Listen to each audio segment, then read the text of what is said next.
Alright guys, welcome back to the course.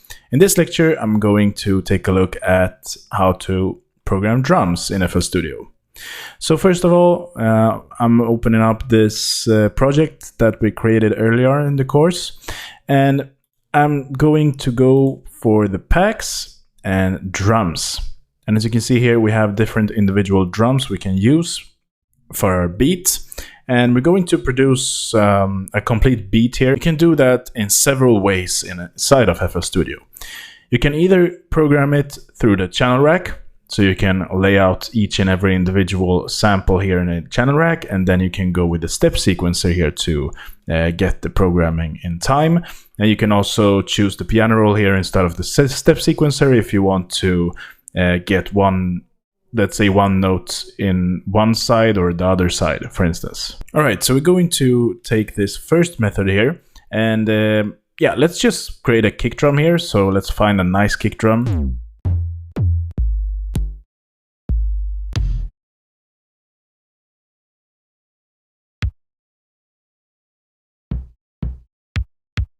Let's take this one.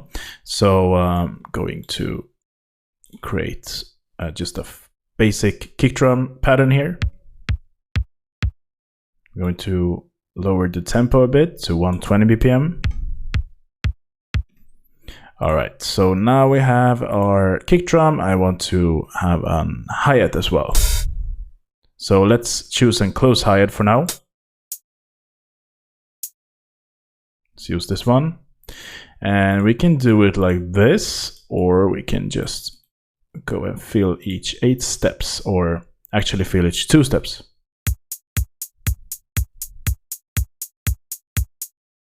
All right. Let's go with a snare.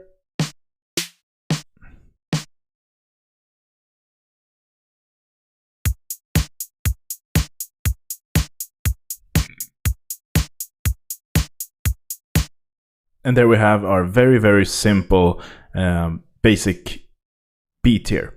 So I want to make this hi-hat a bit more like a human is playing it, because now it's the same velocity here. So it sounds very, very computerized. So let's just right click on the instrument that you want to change. And here you can see all of our individual MIDI notes. And this is the MIDI notes that we created in the channel rack.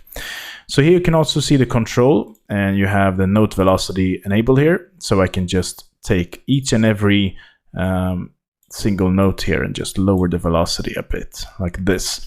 And you can see each and every single marker here is corresponding to the note that we have here. So let's say that I create a note here. You will see that it actually created a note here as well in the control bar. So let's take a listen to it now. I think it's maybe too low in volume.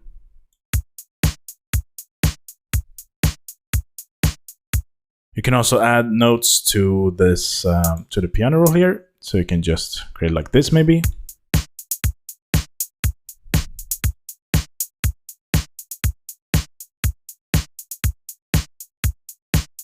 You can also hold shift and just scroll with the mouse to get the note a bit of the for the side. So you can see here.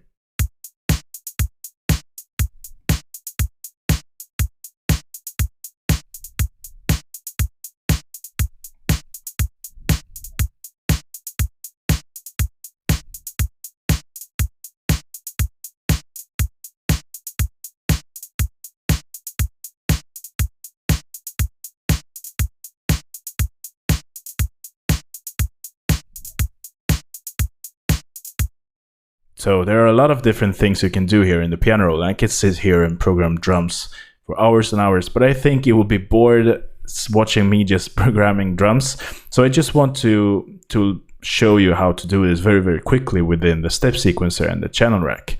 So as I explained before in the channel rack video, you can also go here and create the same thing here with the velocity. And you can also see the piano roll by just clicking here instead of the step sequencer. There are some different ways as well you can do it. So instead of going with the channel rack here, you can just close the channel rack here and just drag in the different individual drums into the playlist immediately. So if we just choose this dialog here, the audio clips in the picker, you can go to kick drums here, and let's import the same kick drum. So we want it to be in the kick drum section, and we really have to zoom in right now. So let's do that. Let's go back here. Okay. So now we have a kick drum, and now we can just paint it out like this.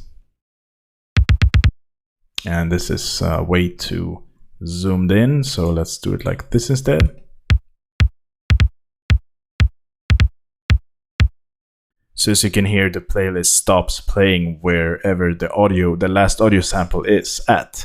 So it's going to be, it's not going to be in time here. So what we can do here is to just right click and hold for the selection that you want to play. And it will loop that section. So yeah, this is what you want to use when creating drums in this view here. All right, so now let's go for an hi-hat, and let's go for the close one. Same thing goes here. And now it can get a bit complicated if you have a lot of sounds which is very close to each other, but you can do with this.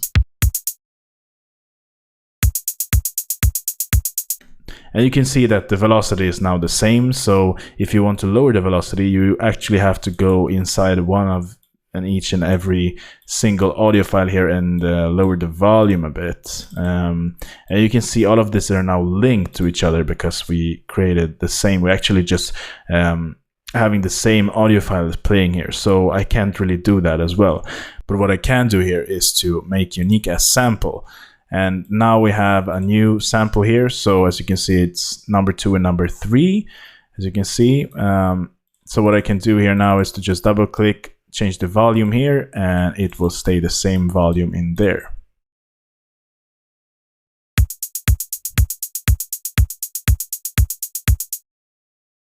All right, so let's take the next element here, and we're going to use the snare. So it puts our snare there.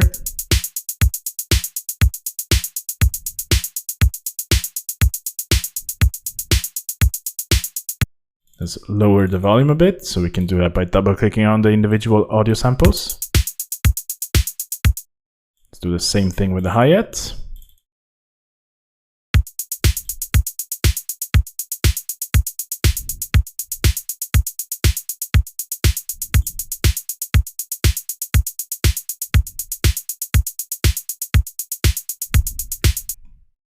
So now we have our very basic